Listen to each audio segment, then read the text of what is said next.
அன்பு உறவுகளுக்கு வணக்கம். நேற்று மே 18 தமிழின பேரெழுச்சி பொதுக்கூட்டத்தில் கீழ்வேலூர் சட்டமன்ற தொகுதி சார்பாக 2 பேருந்துகளிலும் ஒரு சிற்றுந்திலும் கிட்டத்தட்ட 120 பேர் அந்த கூட்டத்தில் கலந்துக்கிட்டோம். நேற்று நாங்கள் இங்கேருந்து போயிட்டு இருக்கும்போதே 3 மணிக்கெலாம் அங்கே கட்டுக்கடங்காத அளவுக்கு மழை, சரியான மழை அப்படின்னு நாங்கள் அலைபேசி மூலம் தகவல்களை பெற்றோம். கஷ்டமாக இருந்துச்சு. கூட்டத்தில் மழை வந்துருச்சுன்னா என்ன பண்ணுறதுன்ட்டு. நம்ம மழை வந்தாலும் நம்ம எந்திரிச்சு போக போகிறதில்ல. எப்படியா இருந்தாலும் அண்ணனோட பேச்சு கேட்டுக்கிட்டு அந்த கூட்டத்தில் தான் கலந்துக்க போகிறோம். நாம் கலந்துக்கலாம். சின்ன சின்ன குழந்தைகள், பெண்கள் எல்லாருமே வந்திருந்தாங்க பெரிய அளவில். இந்த முறை பார்த்திங்கன்னா பெண்களும் குழந்தைகளும் பெரிய அளவில் வந்திருக்காங்க. இப்போ அவங்கெல்லாம் எப்படி கஷ்டமாக இருக்குமே அப்படின்னு கொஞ்சம் யோசிச்சுக்கிட்டே வந்தோம். அதில் முகநூலில் பார்த்திங்கன்னா நண்பர்கள் எல்லாமே உறுதியாக மழை நின்றுடும், யாரும் பயப்பட வேண்டாம், எல்லாரும் கூட்டத்துக்கு வாங்க அப்படின்ட்டுலாம் அழைப்பெல்லாம் விடுத்திருந்தாங்க. அந்த மழை பெய்கிற காட்சிகளெல்லாம் எடுத்து முகநூலில் போட்டிருந்தாங்க. நம்ம அதை எல்லாத்தையும் பார்த்துக்கிட்டே தான் போனோம். போயிட்டு ஒரு 4 மணிக்கெலாம் அதில் உள்ளே நுழைஞ்சிட்டோம். நாங்கள் 4 மணிக்கு உள்ளே நுழைஞ்சோம். அப்போவே கூட்டமாக தான் இருந்துச்சு.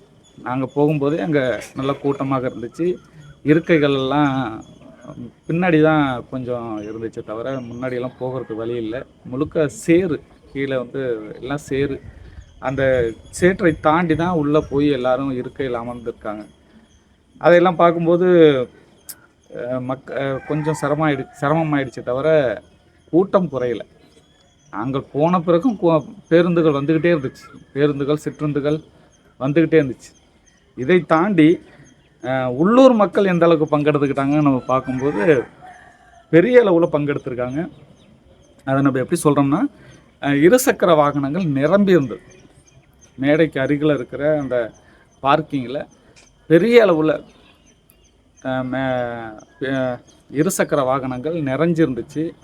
நான் அதை குறிப்பாக கவனித்தேன். அந்தளவுக்கு அதில் முழுக்க ஆண், பெண், குழந்தைகள் அப்படின்ட்டு குடும்பத்தோடு வந்து கலந்துருக்காங்க. நமக்கு அதுதான் பெரிய வேண்டிய ஒன்று. நம்ம வெளியூர்லேருந்து எவ்வளோ பேர் போனாலும் உள்ளூரில் எந்த அளவுக்கு இந்த நிகழ்வுக்கு ஆதரவு இருக்குது அப்படின்னு நம்ம பார்க்குறது தான் ரொம்ப முக்கியமான விடயம். அந்த வகையில் பார்த்தோம்னா பெரிய அளவிலான கூட்டம் கோயம்புத்தூர் அருகில் இருக்கிற பகுதிகளிலேருந்து வந்திருக்காங்க. உங்களுக்கு தெரியும் கோயம்புத்தூர் எவ்வளோ பெரிய நகரம் அப்படின்ட்டு. அதுக்குள்ளேயே அவ்வளோ பேர் கலந்துருக்காங்கிறது நமக்கு ரொம்ப மகிழ்ச்சியாக இருந்துச்சு. கூட்டம் கட்டுக்கடங்காத கூட்டம் தான். அதே மாதிரி நம்ம உள்ளே நுழைஞ்சோடனே நமக்கு வழிகாட்ட ஆரம்பிச்சிடுறாங்க பாதுகாப்பு படையினர். எங்கே போகணும், பேருந்துகள்லாம் எங்கே போகணும், சிற்றுந்துகள் எங்கே போகணும், இருசக்கர வாகனங்கள் எங்கே போகணும், காரு எங்கே போய் பார்க் பண்ணணும், அது எல்லாத்தையுமே நமக்கு தெளிவாக வழிகாட்டுறாங்க. நாங்கள் பேருந்தில் போயிருந்ததுனால கடைசியாக இருக்கிற அந்த வாகன நிறுத்தத்துக்கு போய் எங்கள் வாகனங்கள் நிறுத்திட்டு நாங்கள் நடந்து மேடைக்கு வந்தோம். அங்கே கூட்டம் நெருங்கி இருந்தது. அதனால் முன்னாடி போக முடியல, கூட்டம் முழுமையாக இருந்ததுனால. 2வது சேரு வேறு. அதுக்கு முன்னாடியே எல்லோரும் போய் உட்காந்துட்டாங்கிறதுனால முன்னாடி போகாமல் பின்னாடியே அந்த திரையை பார்க்குற மாதிரி உட்காந்துட்டோம். நாங்கள் எல்லாருமே உட்காந்தோம். ரொம்ப மகிழ்ச்சியாக இருந்துச்சு. மழை காலத்தில் கூட மக்கள் சோர்வின்றி இந்த நிகழ்வில் நம்ம கலந்துக்கிட்டோம் அப்படின்னா அந்த உணர்வு தான் இன்றைக்கி பெரிய அடையாளம் நம்ம எல்லாருக்குமே. அந்த உணர்வு தான் இந்த மக்களுக்கு சில செய்திகளை கடத்தும் அப்படிங்கிறத நம்ம புரிஞ்சுக்க முடிஞ்சது. ரொம்ப மகிழ்ச்சியாக இருந்தது. இதை தாண்டி முதல் நிகழ்வாக அகவணக்கம், வீர வணக்கம் அதை சொல்லும்போது பார்த்திங்கன்னா அந்த அகவணக்கமும் வீர வணக்கமும் சொல்கிறத தாண்டி வேறு எந்த சத்தங்களும் எந்த சச்சரவுகளும் அந்த இடத்துல சுத்தமாக இல்லை. பெரிய வியப்பு தான். இத்தனை ஆயிரம் மக்கள் கூடியிருக்கிற இடத்துல ஒரு சிறு சலசலப்பு, ஒரு சின்ன சத்தம் எதுவுமே இல்லை. ரொம்ப அமைதியாக நடைபெற்றது. அதன் பிறகு அண்ணன் தீபம் ஏற்றி வைத்தார். அதன் பிறகு மேடைக்கு ஒரு புதிய அழைப்பாளர் வந்திருந்தார், சிறப்பு அழைப்பாளர். ஐயா பேர் நிரஞ்சன் வியாபாரி, மேற்கு வங்க எம்எல்ஏ, திரிணாமுல் காங்கிரஸ் சட்டமன்ற உறுப்பினர். மிகச்சிறப்பான தன்னுடைய மொழிவழி தேசிய இனங்களின் உரிமையும் அவர்களுடைய மொழிவழி சிந்தனைகளையும் பதிவு செஞ்சிருந்தார். மேற்கு வங்கத்திலேருந்து வர்றதுனால ஒரு தாய்மொழி வங்காளம். நம்ம தமிழ் அப்படின்னா கூட இந்த மொழிகளுக்கான தேவை என்ன இருக்குது, அந்தந்த மொழிகளுக்கான தேவையும் அதை சார்ந்த அவர்களுடைய உரிமையையும் பாதுகாக்கணுங்கிற அடிப்படையில் அவரோட உரை மிகச்சிறப்பாக அமைஞ்சது. அடுத்தபடியாக மேடை ஏறிய மனித உரிமை செயற்பாட்டாளர், இந்திய அளவில் புகழ்பெற்ற ஒரு மனித உரிமை செயற்பாட்டாளர் ஐயா ஜக்மோகன் சிங் அவர்கள் தான். அவர் நமக்கு முன்னாடியே தெரியும், அவர் நாம் தமிழர் கட்சியையும் தமிழீழ விடுதலை புலிகளையும் இலங்கையில் நடைபெற்றது 2009 நடைபெற்றது இனப்படுகொலை தான் அப்படிங்கிறத உறுதியாக மக்கள் முன்பாகவும் இந்த அரசாங்கத்துக்கும் பெரிய அளவில் எடுத்து சொல்லுகிற ஒரு தலைவராக அவர் எப்போதும் இருக்கிறார். அவரே நமக்கு ஏற்கனவே அடையாளம் தெரியுங்கிறதுனால அதை நம்ம சொல்கிறோம். அது பெரிய பெருமை தான். நம்ம மேற்கு வங்க சட்டமன்ற உறுப்பினர் இங்கே வந்திருக்கிறார் அப்படின்னா அம்மையார் மம்தா பானர்ஜி அவர்கள் நம்மளுடைய இந்த கொள்கையை ஏற்றுக்கிட்டாருன்னு தான் பொருள். நம்மளுடைய இந்த மொழிவழி தேசிய இனங்களின் உரிமையும் தேசிய இனங்களின் அடிப்படையையும் அவர் ஏற்றுக்கொண்டார், தமிழர்களுடைய உணர்வுகளை அவர் ஏற்றுக்கொண்டார் அப்படின்னு தானே பொருள். அந்த அடிப்படையில் ஒவ்வொரு மாநிலத்திலும் உள்ள மொழிவழி தேசிய இனங்களின் உரிமைகளை பற்றி பேசக்கூடிய கட்சிகளை ஒருங்கிணைத்து ஒரு 3வது அணியை அண்ணன் சீமான் அவர்கள் உருவாக்கணும் அப்படின்னு ஒரு சிந்தனையும் ஒரு கனவும் அண்ணன்ட்ட எப்போதுமே உண்டு. அதற்கான சிறு சிறு செயல்பாடுகளாக இதை நம்ம பார்க்குறோம். உறுதியாக அது எதிர்காலத்தில் அமையும். அடுத்ததாக மதியத்தில் பெஞ்ச மழையை விட பெருமழை ஒன்று மாலை 8:11 தொடங்கியது. அண்ணன் சீமான் மேடையில் ஏறி பேச தொடங்கினார். 2 விடயங்களை அண்ணன் பேசினார். இப்போ என்னோட பார்வையில் 2 விடயங்களை அவரோட பேச்சில் பார்த்தேன், தெளிவாக பார்த்தேன்.